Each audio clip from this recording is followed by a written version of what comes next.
I stared at the elegantly set dinner table, watching steam rise from the perfectly arranged Sunday roast. The familiar scent of rosemary and thyme filled our family's dining room, but tonight something felt different, heavier, like the air itself was holding its breath. "Emily, pass the potatoes," my father said without looking at me. His voice carried that stern edge I'd grown familiar with over the past few months. The one that suggested I was barely worth acknowledging. I was 32, single, and according to my family, the disappointment of our prestigious Williams lineage. What they didn't know was that I'd spent the last 6 years quietly building something they couldn't begin to understand. "Did you hear about Marcus?" my mother asked, her perfectly manicured hands gesturing toward my younger brother. "He just made junior partner at his law firm, youngest in the company's history." Marcus smirked from across the table. At 29, he'd always been the golden child, the one who followed the expected path: law school, prestigious firm, country club membership, everything our parents had mapped out. "That's wonderful," I said softly, taking a small bite of roast beef. I could feel their eyes on me, waiting for signs of jealousy or resentment. I gave them neither. "Speaking of success," my father began, placing his fork down with deliberate slowness, "we need to discuss the house situation." My stomach tightened. I'd been waiting for this moment. 6 years ago, when I left my corporate job to start my own real estate investment company, they'd laughed, called it a phase, said I'd come crawling back when reality hit. Instead, I'd worked in silence, building a portfolio that now included 12 properties across 3 states. But they didn't know that. They thought I was barely surviving, living in the old family home out of their generosity. The same home my grandmother had left to me in her will, much to everyone's shock. "Emily," my father continued, his voice growing harder, "your mother and I have decided it's time for a change. Marcus needs a proper family home now that he's making partner. Somewhere to start his own family." I took another small bite, chewing slowly. "I see. Don't act dense," Marcus cut in. "You've been living there rent-free for years. It's time someone responsible took over. Someone with a real career." My mother nodded in agreement. "We've already spoken to the family lawyer. The house should have gone to your father anyway. Your grandmother wasn't thinking clearly when she made that will." The insult to my grandmother's memory stung more than their dismissal of me. She'd been the only one who saw me clearly, who understood why I spent weekends studying real estate markets instead of attending society functions. "So," my father said, reaching into his jacket pocket and pulling out a document, "we need you to sign this. It transfers ownership back to the family trust, where it belongs." I glanced at the paper but didn't reach for it. "And if I don't?" Marcus laughed sharply. "Come on, Em. You can barely afford groceries. How long do you think you can keep up the property taxes? The maintenance? The mortgage payments?" If they'd bothered to check, they'd have known the mortgage was paid off 3 years ago. By me. But they never checked. Never asked. Never saw past their own assumptions. "We're being generous," my mother added. "We'll give you 3 months to find a new place. Maybe that little apartment complex on the east side.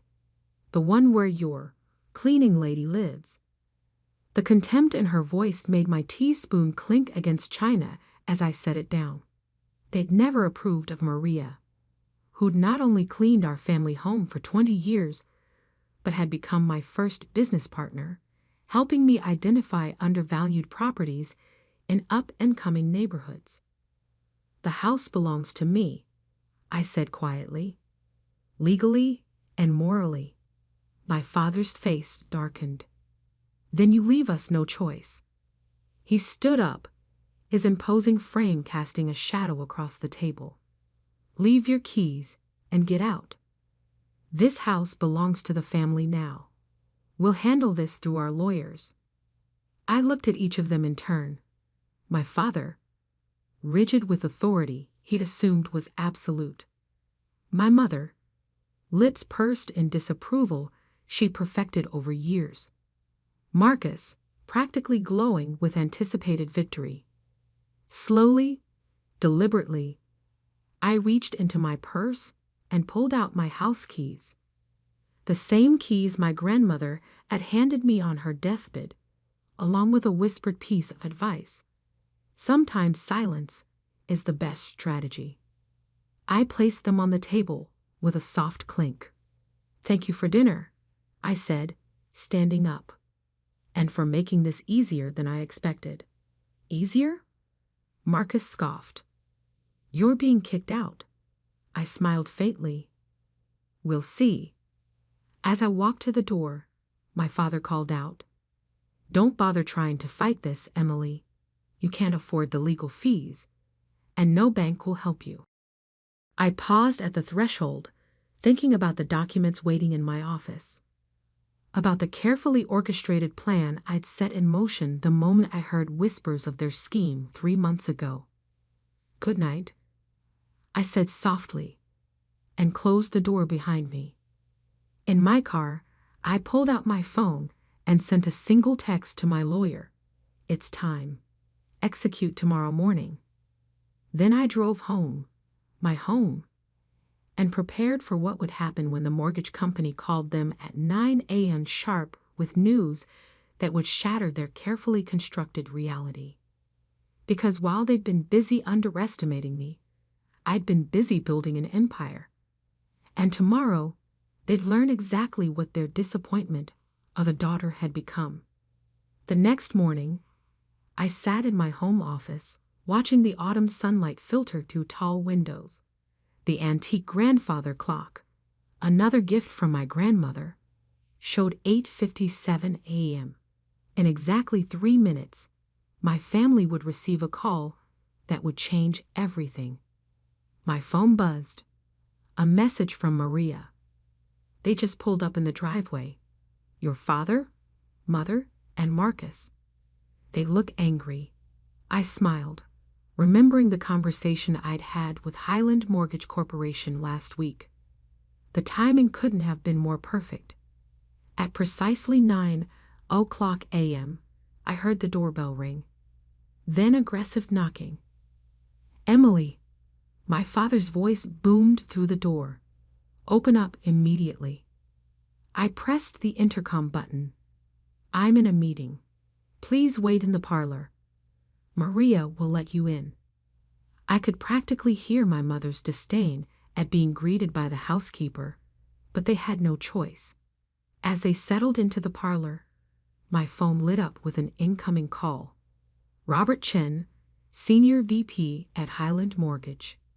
Everything's proceeding as planned, he said. I just spoke with your father. He wasn't pleased to learn about the transfer. I imagine not, I replied calmly. Thank you, Robert. I opened my laptop, checking my portfolio dashboard one last time. Everything was in place. 6 years of careful planning, of quiet acquisitions, of strategic patience, all leading to this moment. The parlor door burst open. My father stormed in, face flushed, waving his phone. What is the meaning of this?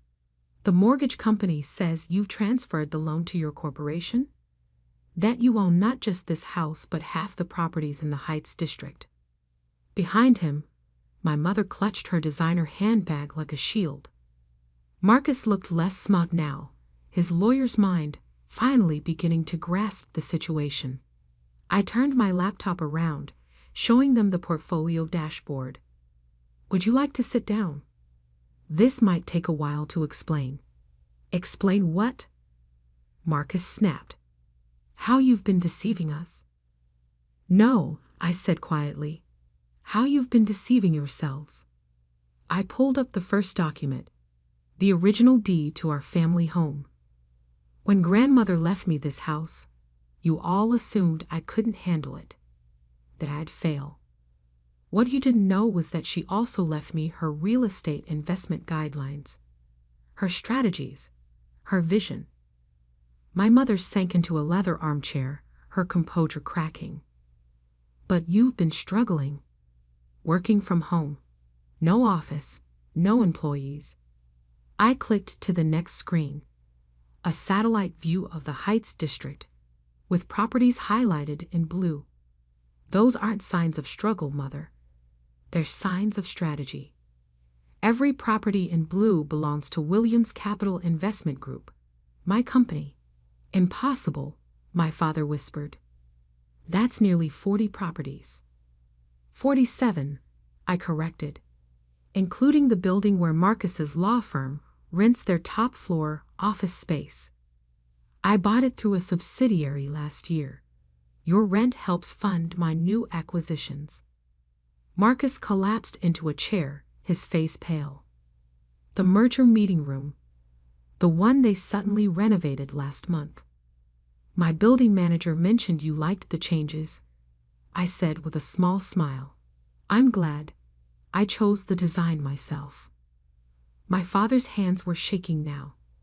The mortgage company said, they said you've paid off over $780,000.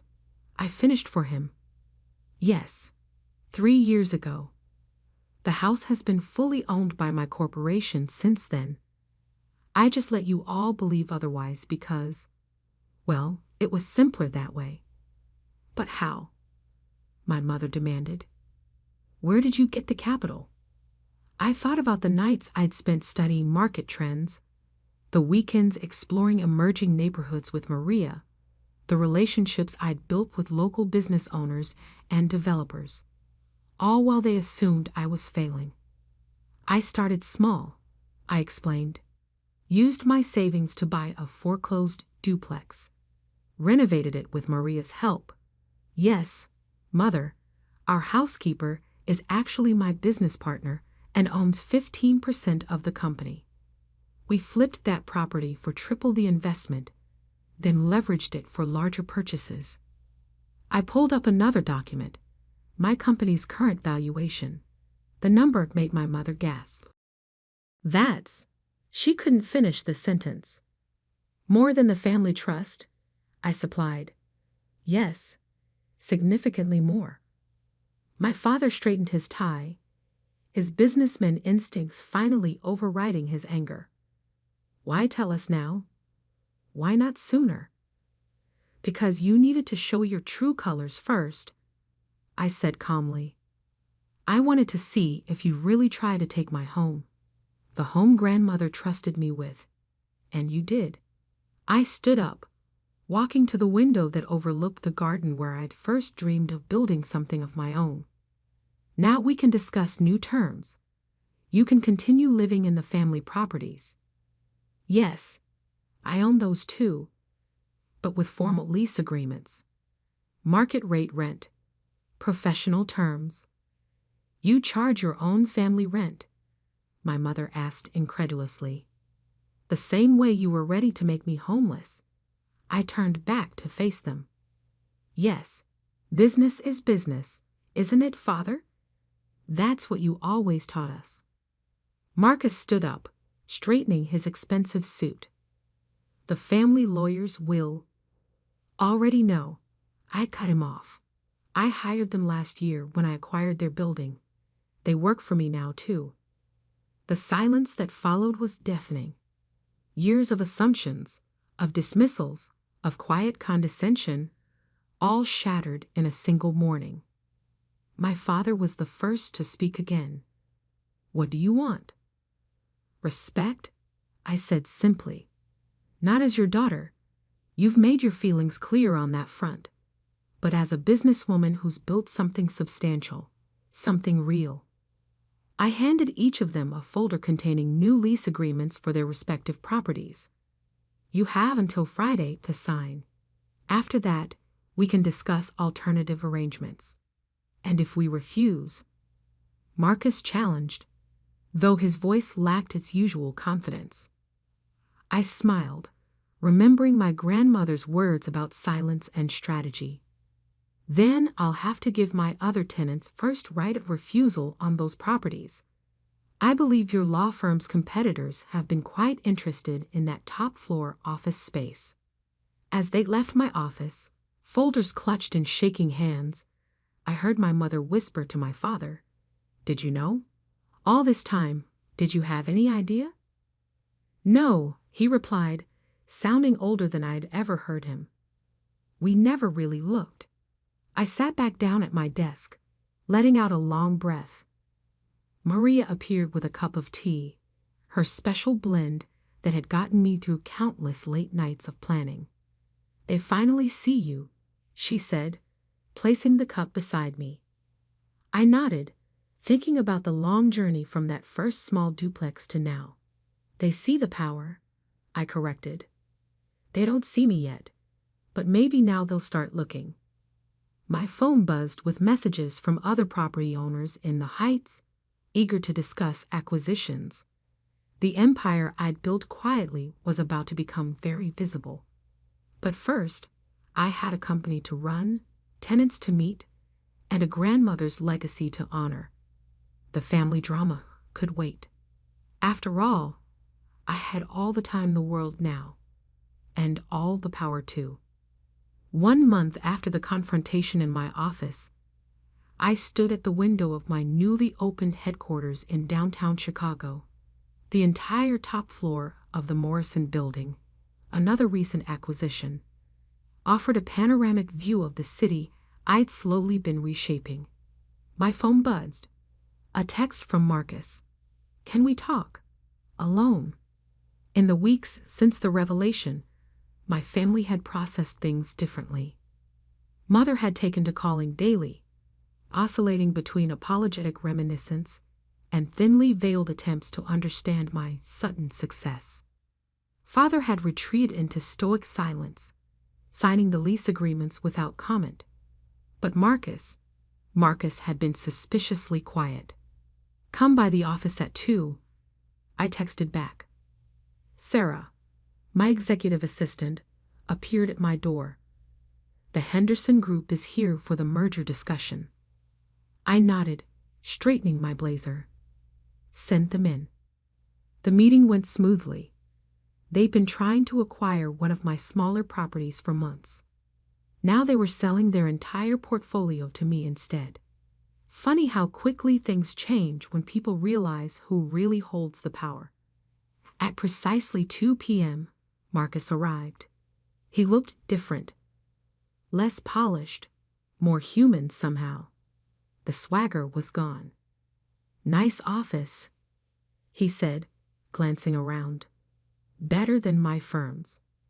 "Your firm's lease is up for renewal next month," I replied, gesturing for him to sit. "We should discuss that too." He sank into the chair across from my desk. "That's partly why I'm here. They're making cuts. The merger fell through after the clients learned about the ownership changes." I studied him carefully. And I'm being let go," he admitted. "Apparently, having your landlord as an estranged sister isn't great for business." I leaned back, letting the information settle. "What do you want, Marcus?" He ran a hand through his hair, a nervous gesture I remembered from childhood. "Understanding, I guess." "How did you do it? All of it? Right under our noses?" I thought about all the family dinners I'd sat through, listening to them praise his accomplishments while dismissing mine. All the hints I'd dropped that they'd ignored. "I learned from grandmother," I said finally. "Not just about real estate, but about patience. About letting people underestimate you while you build something undeniable. She always said you were different," he murmured. "Special, I just thought." "You thought she was being kind to the failing granddaughter," I finished. "Everyone did. That was useful." I opened my laptop, pulling up a document I'd prepared weeks ago, waiting for this moment. Your firm isn't failing because of our family drama, I told him. It's failing because their business model is outdated. Their client acquisition strategy is weak, and their market analysis is surface level at best. He blinked. How do you know all this? Because I've been studying them for years, just like I study every tenant, every competitor, every potential opportunity. I turned the laptop toward him. This is a preliminary analysis of where they're bleeding money and how to fix it. Why show me this? Because I'm offering you a job, I said simply. Not out of family obligation, but because you're smart when you're not blinded by ego. I need someone to head our legal department as we expand into new markets. The shock on his face was almost comical. You want me to work for you? With me, I corrected, as an equal partner in the legal side of the business. But understand something. This isn't about family. This is business. You'll earn your place, or you'll lose it, just like anyone else. He stared at the contract I placed before him. Does Father know about this offer? Father doesn't make my business decisions anymore, I replied. Neither does Mother, or anyone else. That's the first lesson you'll need to learn if you accept. Marcus picked up the contract, reading it carefully. His lawyer's instincts hadn't completely abandoned him. The salary is less than I make now, he noted. The base salary is, I agreed. But the equity compensation is significantly higher. Another lesson. Build ownership, not just income. A small smile tugged at his lips. Grandmother taught you that too. Among other things. I stood, walking to the window again. She taught me that real power isn't in what you show people. It's in what you build while they're not looking. He signed the contract without further negotiation, another first. As he left my office, he paused at the door. I'm sorry, Emily, for everything. I know, I said quietly. Now prove it by helping me build something even bigger. That evening, I visited grandmother's grave, placing fresh flowers beside her headstone. The autumn wind rustled through nearby trees as I sat on the small bench we'd often shared. You were right, I said softly. About everything. About letting them think what they wanted while I built what I needed. About patience being more powerful than pride. I told her about Marcus, about the expansion plans, about the empire that had grown from her initial lessons. I like to think she would have been proud, not just of the success, but of how I'd achieved it. My phone buzzed again. Mother, asking about Sunday dinner. This time, she suggested having it at my house. A small acknowledgement of the new reality. I texted back a simple yes. Let them come. Let them sit at my table, in my home, in my success. Let them finally see what had been there all along. A woman who turned their underestimation into an empire. Because sometimes the quietest person in the room is the one you should watch most carefully. Sometimes the child they dismiss becomes the force they can't ignore. And sometimes, just sometimes, silence isn't surrender, it's strategy. I looked up at the darkening sky, feeling the weight of everything I'd built, everything I'd become. Thank you, grandmother, I whispered, for teaching me the power of being underestimated. Then I walked back to my car, ready to continue building, growing, leading. Not for them anymore, never again for them, but for myself, and for every other person who's been told they're not enough. Because I wasn't just Emily anymore. I was the CEO of a real estate empire, the owner of half the city's prime properties, and living proof that sometimes the best revenge isn't in what you say. It's in what you build while they're not looking.